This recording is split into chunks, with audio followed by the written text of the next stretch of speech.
Mendel ಅವರು work conduct ಮಾಡಬೇಕು ಮಾನೋ hybrid class ಮಾಡಬೇಕಾದ್ರೆ ಅವರು ನಿಮಗೆ ಈಗ ನೀವು ಯಾವುದಾದ್ರು ಒಂದು ಪ್ಲಾಂಟ್ ಸಿಕ್ಕಿರುತ್ತೆ F1 ಹೈಬ್ರಿಡ್ ಅಂದ್ಕೊಳ್ಳಿ.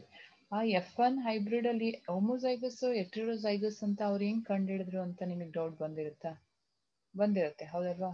ಈಗ F1 ಹೈಬ್ರಿಡಲ್ಲಿ ಎಲ್ಲರೂ ಹೆಟ್ರೋಜೈಗಸ್ಸೇ ಇದ್ದಾರೆ ಹಿಂಗೆ ಅಂತ ಅವ್ರು ಹೇಗೆ ಕಂಡುಹಿಡಿದ್ರು, ಅವ್ರು ಯಾವ ಟೆಕ್ನಿಕ್ ಯೂಸ್ ಮಾಡಿದ್ರು ಈ ಹೆಟ್ರೋಜೈಗೋಸಿಟಿ ಕಂಡುಹಿಡಿಯೋಕ್ಕೆ. ಏನದು ಹೆಟ್ರೋಜೈಗೋಸಿಟಿ ಅಂತ ಅಂದರೆ ಡಿಸಿಮಿಲರ್ ಹಲೀಲಿರೋವಂಥ ಒಂದು ಆಫ್ಸ್ಪ್ರಿಂಗ್ ಕಂಡೀಷನ್ ಅಥವಾ ಹಲೀಲ್ ಕಂಡೀಷನ್ನ ನಾವು ಹೆಟ್ರೋಜೈಗೋಸಿಟಿಕ್ ಕಂಡೀಷನ್ ಅಥವಾ ಹೆಟ್ರೋಜೈಗಸ್ ಹಲೀಲ್ ಅಂತ ಕರಿತೀವಿ.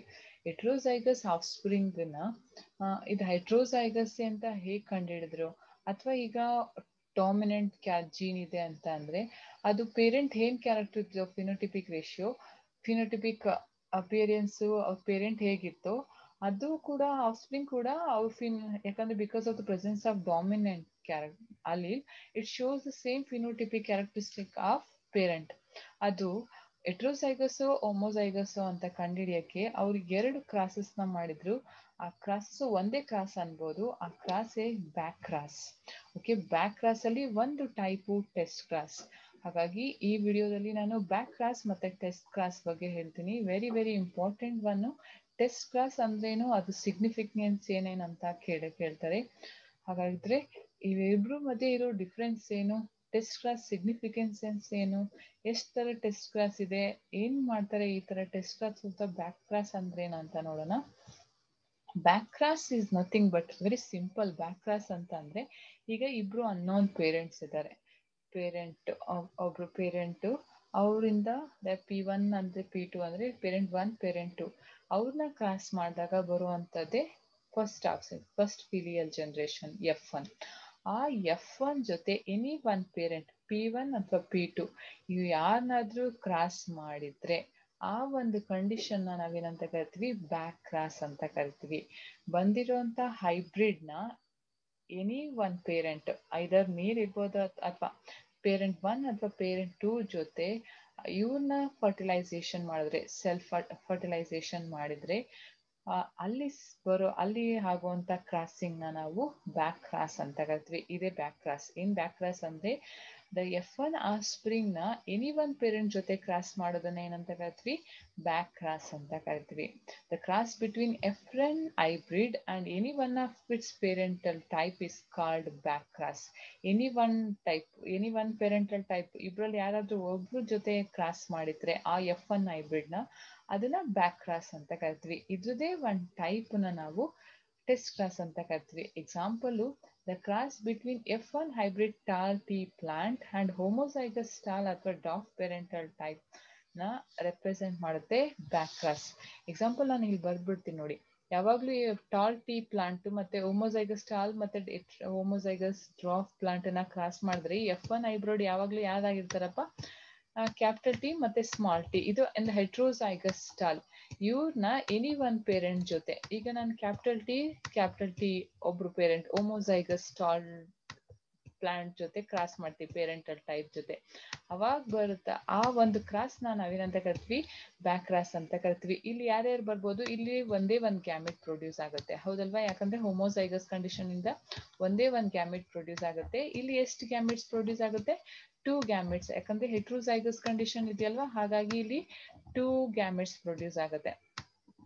ಆವಾಗ ಬರುವಂಥ ಆಫ್ಸ್ಪ್ರಿಂಗ್ಸ್ ಏನೇನಾಗಿರ್ಬೋದು, ಒಂದು ಕ್ಯಾಪಿಟಲ್ ಟಿ ಇರುವಂಥ ಹೋಮೋಜೈಗಸ್ ಟಾಲ್ ಬರುತ್ತೆ, ಒಂದು ಹೋಮೋಜೈಗಸ್, ಇನ್ನೊಂದು ಹೆಟ್ರೋಜೈಗಸ್ ಬರುತ್ತೆ.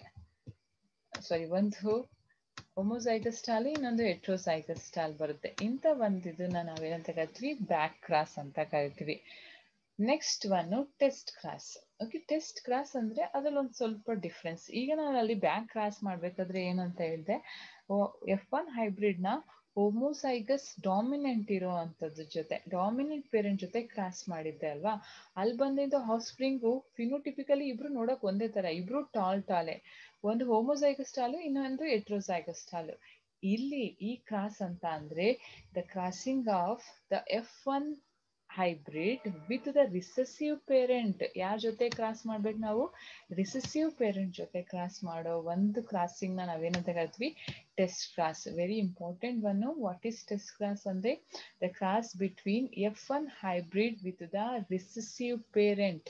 ಯಾರ ಜೊತೆಪ್ಪ? ರಿಸೆಸಿವ್ ಪೇರೆಂಟ್ ಜೊತೆ. ಇಲ್ಲಿ heterozygous tall T capital T small T ಇರುತ್ತೆ. ರಿಸೆಸಿವ್ ಪ್ಲಾಂಟ್ ಏನಾಗಿರುತ್ತೆ? ಡ್ರಾಪ್ ಪ್ಲಾನೆಂಟ್ ಆಗಿರುತ್ತೆ. Small T. ಇಲ್ಲಿ ಟು ಹೆಟ್ರೋಜೈಗಸ್ ಕಂಡೀಷನ್ ಇರೋದ್ರಿಂದ ಇಲ್ಲಿ 2 ಡಿಫ್ರೆಂಟ್ ಗ್ಯಾಮೆಟ್ಸ್ ಬರುತ್ತೆ. ಇಲ್ಲಿ ಹೋಮೋಜೈಗಸ್ ಇರೋದ್ರಿಂದ ಒಂದೇ ಗ್ಯಾಮೆಟ್ ಬರುತ್ತೆ. ಕ್ರಾಸ್ ಮಾಡಿದಾಗ ಬರೋ ಅಂಥದ್ದು ನಮಗೆ ಫಿನೋಟಿಪಿಕಲಿ ಒಂದು ಹೆಟ್ರೋಜೈಗಸ್ ಟಾಲ್ ಬರುತ್ತೆ, ಒಂದು ಹೋಮೋಜೈಗಸ್ ಡ್ರಾಪ್ ಬರುತ್ತೆ. ಒಂದು ಟಾಲ್ ಬರುತ್ತೆ, ಒಂದು ಡ್ರಾಪ್ ಬರುತ್ತೆ. ಆವಾಗ ಫಿನೋಟಿಪಿಕ್ ರೇಷಿಯೋ 1:1, ಜಿನೋಟಿಪಿಕ್ ರೇಷಿಯೋನು 1:1. Okay, this is the test cross. Okay, test cross ಯಾಕೆ ಮಾಡ್ತಾರೆ? To know the genotype of the F1 hybrid. ಅಕಸ್ಮಾತ್ ನಾವು ಬ್ಯಾಕ್ ಕ್ರಾಸ್ ಅಲ್ಲಿ ಅಂದ್ರೆ ಡಾಮಿನೆಂಟ್ ಕ್ಯಾರೆಕ್ಟರ್ ಜೊತೆ, ಡಾಮಿನೆಂಟ್ ಪೇರೆಂಟ್ ಜೊತೆ ಕ್ರಾಸ್ ಮಾಡಿದಾಗ ಏನ್ ಬಂದಿತ್ತಪ್ಪ? 2 ಟಾಲ್ ಬಂದಿತ್ತಲ್ವಾ? ಇಟ್ ಡಿಸೈಡ್ಸ್ ಏನಂತ? ಇಟ್ ರಿಸಲ್ಟ್ಸ್ ಏನು? ಏನ್ ನಾವು ಇದು ಮಾಡಿದೀವಲ್ವಾ, ಲೈಕ್ ಅಲ್ಲಿ ಏನ್ F1 ಬಂದಿದೆಯಲ್ವಾ, ಇಟ್ ಈಸ್ ಹೆಟ್ರೋಜಿನಸ್ ಕಂಡೀಷನ್ ಅಂತ. ಇಲ್ಲಿ ನಾವು ರಿಸೆಸಿವ್ ಪೇರೆಂಟ್ ಜೊತೆ ಕ್ರಾಸ್ ಮಾಡಿದಾಗ ಕೂಡ ಇಲ್ಲಿ ಏನ್ ಬರುತ್ತೆ? ಒಂದು ಡ್ರಾಪ್ ಬರುತ್ತೆ, ಒಂದು ಟಾಲ್ ಬರುತ್ತೆ. ಇಟ್ ಇಂಡಿಕೇಟ್ಸ್ ಏನಂತ? ದ F1 ಹೈಬ್ರಿಡ್ ಹೆಟ್ರೋಜೈಗಸ್ ಕಂಡೀಷನ್ ಅಲ್ಲಿ ಇದೆ. ಹಾಗಾಗಿ ಒಂದು ಡ್ರಾಪ್ ಬರ್ತಿದೆ, ಇನ್ನೊಂದು ಹೆಟ್ರೋಜೈಗಸ್ ಟಾಲ್ ಬರುತ್ತೆ. ಹೀಗೆ ಮೆಂಡಲ್ ಅವುಗಳದ್ದು ಜಿನೋಟೈಪ್ ನ ಕಂಡಿಡಿದ್ರು. F1 ಜಿನೋಟೈಪ್ದು ಅನ್ನೋನ್ ಪೇರೆಂಟ್ ಇಂದ ಅಕಸ್ಮಾತ್ ಏನಾದ್ರು ಬಂದಿದ್ರೆ ಅವುಗಳದ್ದು ಜಿನೋಟೈಪ್ ಹೇಗೆ ಕಂಡಿಡಿದ್ರು ಅಂದ್ರೆ due to this back cross ಮತ್ತೆ ಟೆಸ್ಟ್ ಕ್ರಾಸ್. ಬ್ಯಾಕ್ ಕ್ರಾಸ್ ಮಾಡಿದಾಗ 2 ಟಾಲೆ ಬರುತ್ತೆ, ಡಾಮಿನೆಂಟ್ ಜೊತೆ ಮಾಡಿದಾಗ. ಟೆಸ್ಟ್ ಕ್ರಾಸ್ ಅಲ್ಲಿ ರಿಸೆಸಿವ್ ಪೇರೆಂಟ್ ಅಲ್ಲಿ ತಗೊಂಡಾಗ ಒಂದು ರಿಸೆಸಿವ್ ಕ್ಯಾರೆಕ್ಟರ್ ಬರುತ್ತೆ, ಒಂದು ಡಾಮಿನೆಂಟ್ ಕ್ಯಾರೆಕ್ಟರ್ ಬರುತ್ತೆ. ಅದು ಹೆಟ್ರೋಜಿನಸ್ ಕಂಡೀಷನ್. ಹಾಗಾದ್ರೆ ಏನು ಟೆಸ್ಟ್ ಕ್ರಾಸ್ ಅಂದ್ರೆ? It's a cross between F1 hybrid and its homozygous recessive parental type is called test class.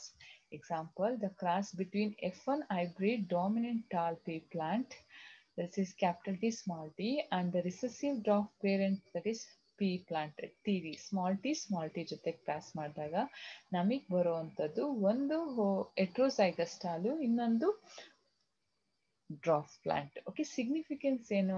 The cross between F1 hybrid and its homozygous recessive parental cause test class. The cross between F1 hybrid doll pea plant and the recessive parent pea plant, Mendel conducted test class to know whether F1 individual as the homozygous ಅಥವಾ heterozygous.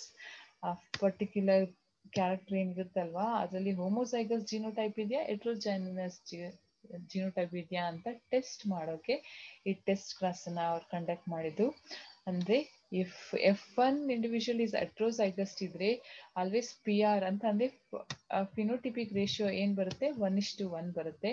ಹಾಗೆ ಮಾನೋ hybrid class ಅಲ್ಲಿ 1:1 ಬರುತ್ತೆ. Dye hybrid class ಅಲ್ಲಿ ಏನ್ ಬರ್ಬೋದು? 4 ಬರುತ್ತೆ. ಇದನ್ನ ನಾವು 4 ಸಲಿ ಮಲ್ಟಿಪ್ಲೈ ಮಾಡೋದು ಗೊತ್ತಲ್ವಾ ಯಾವ್ದನ್ನಾದ್ರೂ? ಓಕೆ, 1:1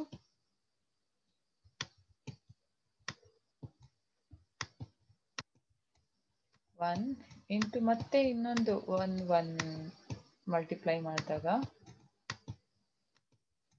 ಎಷ್ಟು ಬರುತ್ತಪ್ಪ? 4 ಸಲಿ ಬರುತ್ತೆ, ಹೌದಲ್ವಾ? 1 ನೆಕ್ಸ್ಟ್ ಇನ್ನೊಂದು 1, ನೆಕ್ಸ್ಟ್ ಇವ್ರ ಜೊತೆ ಇವ್ರನ್ನ ಮಲ್ಟಿಪ್ಲೈ ಮಾಡಿದ್ರೆ ಮತ್ತೆ ಇವ್ರನ್ನ ಮಲ್ಟಿಪ್ಲೈ ಮಾಡಿದ್ರೆ ಎಷ್ಟು ಬರುತ್ತೆ? 4 1 ಬರುತ್ತೆ. 1:1:1. ಇದು ಹೆಟ್ರೋಜೈಗಸ್, ಸಾರಿ ಡೈ ಹೈಬ್ರಿಡ್ ಕ್ಲಾಸ್ ಅಲ್ಲಿ ಟೆಸ್ಟ್ ಕ್ಲಾಸ್ ಮಾಡಿದಾಗ. ಮಾನೋ ಹೈಬ್ರಿಡ್ ಕ್ಲಾಸ್ ಅಲ್ಲಿ ಟೆಸ್ಟ್ ಮಾಡಿದಾಗ ಬರುವಂತದ್ದು 1:1. ಈ ತರ ನಾವು ಟ್ರೈ ಹೈಬ್ರಿಡ್, ಟೆಟ್ರಾ ಹೈಬ್ರಿಡ್ ಎಷ್ಟೇ ಕೊಟ್ಟರು ನಾವು ಈ ಸಿಂಪಲ್ ಫಾರ್ಮುಲಾ ಇಂದ ಅದರದ್ದು ಫಿನೋಟಿಪಿಕ್ ಮತ್ತೆ ಜಿನೋಟಿಪಿಕ್ ರೇಷಿಯೋನ ಕಂಡುಹಿಡಿಬಹುದು. Okay, monohybrid test cross can be represented by, monohybrid test cross ನ ನಾವು ಹೀಗೆ ರೆಪ್ರೆಸೆಂಟ್ ಮಾಡ್ಬೋದು. F1 tall pea plant capital T small t, ಅದನ್ನ ಯಾರ ಜೊತೆ ಕ್ರಾಸ್ ಮಾಡಬೇಕು? ಟೆಸ್ಟ್ ಕ್ಲಾಸ್ ಅಂದ್ರೆ homozygous recessive dwarf parental plant ಇರುತ್ತೆ ಸ್ಮಾಲ್ ಟಿ ಇಲ್ಲಿ ಹೋಮೋಸೈಗಸ್ ಇರೋದ್ರಿಂದ ನಾವು ಒಂದೇ ಒಂದು ಗ್ಯಾಮೆಟ್ ತಗೊಳ್ತೀವಿ. ಇಲ್ಲಿ ರೆಟ್ರೋಸೈಗಸ್ ಕಂಡೀಷನ್ ಇರೋದ್ರಿಂದ 2 ಗ್ಯಾಮೆಟ್ಸ್ ತಗೊಳ್ತೀವಿ. ಓಕೆ, ಈ 2 ಗ್ಯಾಮೆಟು ದೇ ಸಪ್ರೇಟ್ ಸೆಗ್ರಿಗೇಷನ್ ಲಾ ಹೇಳುತ್ತೆ, ಲಾ ಆಫ್ ಸೆಗ್ರಿಗೇಷನ್. ಹಾಗಾಗಿ ಇಲ್ಲಿ ಬರೋ ಅಂತ ಚೆಕ್ಕರ್ ಬೋರ್ಡ್ಗಾದ್ರೂ ಹಾಕ್ಬೋದು, ಹಾಗೆ ಕೂಡ ಬರಿಬೋದು. ಕ್ಯಾಪಿಟಲ್ ಟಿ ಸ್ಮಾಲ್ ಟಿ, ಇನ್ನೊಂದು ಸ್ಮಾಲ್ ಟಿ. ಹಾಗಾಗಿ ಒಂದು ಡಾಲು ಒಂದು ಡ್ರಾಪ್ ಬರುತ್ತೆ. ಹಾಗಾಗಿ phenotypic ratio 1:1 between tall and graph. ಅದಲ್ಲದೆ ಜಿನೋಟಿಪಿಕ್ ರೇಷಿಯೋನು 1:1 ಬರುತ್ತೆ. ಇದು ಮಾನೋ ಹೈಬ್ರಿಡ್ ಟೆಸ್ಟ್ ಕ್ರಾಸ್ ನ ರೆಪ್ರೆಸೆಂಟ್ ಮಾಡೋದು ಸ್ಕೀಮ್ಯಾಟಿಕಲಿ. ಇನ್ನು ಡೈಹೈಬ್ರಿಡ್ ಕ್ರಾಸ್ ನ ನಾವು ಹೇಗೆ ರೆಪ್ರೆಸೆಂಟ್ ಮಾಡ್ತೀವಿ, ಇಲ್ಲಿ 4 ಡಿಫ್ರೆಂಟ್ ಗ್ಯಾಮೆಟ್ಸ್ ಬರುತ್ತೆ. ಯಾಕಂದ್ರೆ F1 ಹೈಬ್ರಿಡ್ ಹೆಟ್ರೋಸೈಗಸ್ ಕಂಡೀಷನ್ ಇರುತ್ತೆ. Yellow round, capital Y small Y, capital R small R ಇರೋದ್ರಿಂದ 4 ಡಿಫ್ರೆಂಟ್ ಗ್ಯಾಮೆಟ್ಸ್ ಬರುತ್ತೆ. ಇದು ನಾವು ಡೈಹೈಬ್ರಿಡ್ ಕ್ಲಾಸ್ ಅಲ್ಲಿ ಹಾಗೆ ಕಲ್ತ್ಕೊಂಡಿದೀವಿ. 4 different gametes with recessive parent ಅಂತ ಅಂದ್ರೆ ಗ್ರೀನ್ ರಿಂಕಲ್ಡ್ ಪೇರೆಂಟ್ ಜೊತೆ ಸೀಡ್ ಇರುವಂತ ಪೇರೆಂಟ್ ಜೊತೆ ಕ್ರಾಸ್ ಮಾಡಿದಾಗ ಒಂದೇ ಒಂದು ಗ್ಯಾಮೆಟ್ ಬರುತ್ತೆ. ಯಾಕಂದ್ರೆ ಇಟ್ ಇಸ್ ಹೋಮೋಸೈಗಸ್. ಅದನ್ನ ನಾವು ಕ್ರಾಸ್ ಮಾಡಿದಾಗ ಪುನೆಟ್ ಪ್ರೇಯರ್ ಅಲ್ಲಿ ಈ ತರ ಕ್ರಾಸ್ ಮಾಡಿದಾಗ ಫಿಮೇಲ್ ಗ್ಯಾಮೆಟ್, ಮೇಲ್ ಗ್ಯಾಮೆಟ್. ಇಲ್ಲಿ ನಮಗೆ ಬರೋ ಅಂತದ್ದು 4 ಡಿಫ್ರೆಂಟ್ ಜಿನೋಟೈಪ್ಸ್. ಒಂದು ಯೆಲ್ಲೋ ರೌಂಡು, ಇನ್ನೊಂದು ಯೆಲ್ಲೋ ರಿಂಕಲ್ಡು, ಮತ್ತೆ ಗ್ರೀನ್ ರೌಂಡು, ಮತ್ತೆ ಗ್ರೀನ್ ರಿಂಕಲ್ಡ್. ಈ ತರ 4 ಫಿನೋಟೈಪ್ಸ್ ಬರುತ್ತೆ. ಹಾಗಾಗಿ 4 ಡಿಫ್ರೆಂಟ್ ಜೀನೋ ಟೈಪ್ ಕೂಡ ಇರೋದ್ರಿಂದ the phenotypic ratio and the genotypic ratio both are 1:1:1:1. Yellow round, yellow wrinkled, green round ಮತ್ತೆ ಗ್ರೀನ್ ರಿಂಕಲ್ಡ್. ಇದು dihybrid test cross, monohybrid test cross. ಇಲ್ಲಿಗೆ ಬ್ಯಾಕ್ ಕ್ರಾಸ್ ಮತ್ತೆ ಟೆಸ್ಟ್ ಕ್ಲಾಸ್ ಕಂಪ್ಲೀಟ್ ಆಗಿದೆ. ಏನು test cross significance ಅಂದ್ರೆ to know the genotype of F1 hybrid ಗೋಸ್ಕರ Mendel ಈ test cross ಅಥವಾ ಬ್ಯಾಕ್ ಕ್ರಾಸ್ ನ ಕಂಡು ಹಿಡಿದ್ರು. If both during the back cross ಅಲ್ಲಿ ಏನ್ನ ತಗೊಳ್ತೀವಿ, ಡಾಮಿನೆಂಟ್ ನ ತಗೊಳ್ತೀವಿ. ಟೆಸ್ಟ್ ಕ್ಲಾಸ್ ಅಲ್ಲಿ it's a type of back cross, ಯಾವುದು ಟೆಸ್ಟ್ ಕ್ಲಾಸು. ಅದರಲ್ಲಿ ನಾವು ರಿಸೆಸಿವ್ ಪೇರೆಂಟ್ ಆಗಿ ತಗೊಳ್ತೀವಿ. ಹಾಗಾಗಿ ಅಲ್ಲಿ ಒಂದು ಡಾಮಿನೆಂಟ್ ಕ್ಯಾರೆಕ್ಟರಿಸ್ಟಿಕ್ ಬರುತ್ತೆ, ಇನ್ನೊಂದು ರಿಸೆಸಿವ್ ಕ್ಯಾರೆಕ್ಟರ್ ಬರುತ್ತೆ. ಓಕೆ, ಈ ಪಾರ್ಟ್ ಅಲ್ಲಿ ನಾವು ಬ್ಯಾಕ್ ಕ್ರಾಸ್ ಅಂದ್ರೆ ಅಂತ ತಿಳ್ಕೊಂಡ್ವಿ, ಮತ್ತೆ ಟೆಸ್ಟ್ ಕ್ಲಾಸ್ ಅಂದ್ರೆ ಮತ್ತೆ ಸಿಗ್ನಿಫಿಕೆನ್ಸಸ್, ಮತ್ತೆ ಮಾನೋ ಹೈಬ್ರಿಡ್ ಟೆಸ್ಟ್ ಕ್ಲಾಸ್, ಇನ್ನೊಂದು dihybrid test cross. Very important, 3 ಮಾರ್ಕ್ಸ್ಗೆ ಕೇಳ್ತಾರೆ. What is test cross, right the significance of test cross ಅಂತ, ಅಥವಾ explain the test cross with a monohybrid test cross ಅಥವಾ dihybrid test cross ಅಂತ. ಮತ್ತೆ competitive exam ಅಲ್ಲಿ ಕೂಡ ಇದ್ರ ಮೇಲೆ ಕ್ವಶನ್ಸ್ ಇರುತ್ತೆ.